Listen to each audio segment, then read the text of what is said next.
Hello everyone, নিয়ে এলাম তোমরা লেগে একটা নতুন ব্লগ। আশা করি তোমরা সবাই ভালো আছো।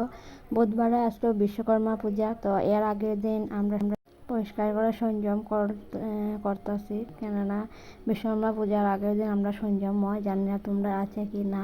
আর এদিকে ভাই আর বোনও মিলে রুমটা পরিষ্কার করতেছে যেখানে পূজা হইব। আর এদিকে ভনু রাত্রেবেলা সব ডেকোরেশন করতেছে। ডেকোরেশনের লাগিয়া এক নাম্বার, খুব সুন্দর ডেকোরেশন করে আমরা বাড়ি প্রত্যেক পূজাতেই। আর এদিকে দেখো প্রায় 11টা বাজে গেছে বিশ্বকর্মা ঠাকুর আনতে, কেননা ভাই বাজারে গেছিলো, বাজার করিয়া বিশ্বকর্মা ঠাকুর আনতে একটু লেট হয়ে গেছিলো।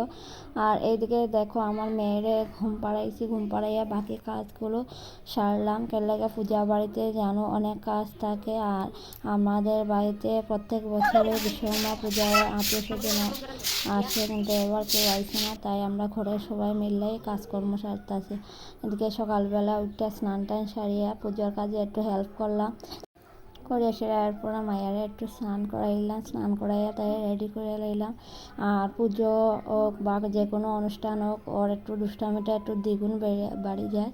আর এদিকে দেখো যেহেতু এই দিন আসলো একাদশী, তো একাদশীর দিন কোনো চালের ভোগ হইতো না, তারপরে যজ্ঞ হইতো না, তাই আমরাও একটু মানে ভোগটুক বানাইতে একটু কনফিউশনে আসলাম, যদি ব্রাহ্মণ ঠাকুর আয় আমরা সব কিছু পেয়াদে দিলে তো আমরা লাগে একটু সুবিধা হয়, তাই এর লাগে আমরা সব কিছু রেডি করে রাখছিলাম। আর এদিকে ব্রাহ্মণ ঠাকুর আইয়া পড়ছে, আমরা মা আর জি একটু রেডি হয়ে গেলাম। রেডি হয়ে সেরা একটু ক্যামেরার সামনে আইলাম, যেহেতু আমি ক্যামেরার সামনে একটু কম হয়ে আই, কারণ ব্লগটা নিজেই শ্যুট করি, নিজেই এডিট করি, নিজেই পোস্ট করি, তো এর লাগে ক্যামেরার সামনে একটু কম হয়ে আয়। আর এদিকে দেখো অঞ্জলি হইয়া গেছিলো, ভাই দুনো ভাই রইছিল অঞ্জলি দেওয়ার লাগিয়া। তো এদিকে আরতি হইয়া যাইতেছে, যেহেতু কোনো যজ্ঞ হইছে না, তাই পূজাটাও তাড়াতাড়ি হইয়া গেছিলো। আর খালি পেটে আমি এখন একদম থাকতে পারি না, শরীর খুব খারাপ করে এলায়। আর আগে যে কোনো অনুষ্ঠানে হোক বা পূজা পার্বণে হোক আমি কিন্তু উপোস করতাম, কিন্তু এখন আর বেশিক্ষণ উপোস করে থাকতে পারি না। আর এদিকে খিচুড়ি গিয়ার পায়াস রেডি হয়ে গেছে, সবাই আওয়া শুরু করে দিতেছে, এক এক করে সবাই প্রসাদ দেওয়া হইতেছে। আর এদিকে দেখো সময় ভাই কোকোকোলা নিয়ে আসলো। আর এদিকে হইতেছে এটা ফেসবুকে পোস্ট করতাম না, এর লেগে আমরা মানে আমি তোমরা দেখাইতেছি। ফটো যদি ফেসবুকে পোস্ট করো তারি তা করিও না গো, ফটো না ব্লগও ঢুকবো এখানে ওরম এটা মানুষে উল্টা পাল্টা মনে করবে, ও বইতে খে উল্টা পাল্টা ভাববাই না, কি দেবে খালি আসি উনি আমার দেখাইবো, বুঝছো নি আমিও।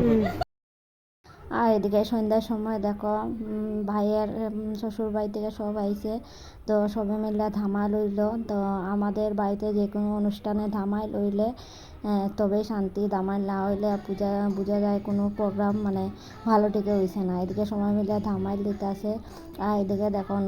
আর এদিকে দেখো ভাই, তারপরে ভাইয়ের বউ আর ভনু সবাই মিলে খুব ডান্স করতে আছে।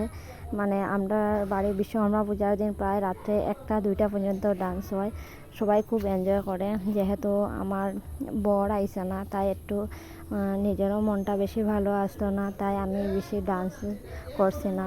আর একটা সময় খুব ডান্স করতে ভালো লাগতো, কিন্তু এখন আর ডান্স করতে ভালো লাগে না। মানুষের কয় না যে সময়ের সাথে সাথে সব কিছু বদলে যায়, তো আমারও এখন আর ভালো লাগে না। তো সবাই মিলে ডান্স করতেছে আর আমি এদিকে ভিডিও শ্যুট করতেছি। আর মেয়েরও ঘুম পাইছে, তো মা সেরা আমার মেয়েরে ঘুম পাড়ে আইছে। আমার আর ভালো লাগছিল না, তো টাটা কইয়া সেরা আমিও নিজে গিয়ে ঘুমিয়ে পড়ছিলাম। তো টাটা, বাই বাই, দেখা হইব নেক্সট ব্লগে।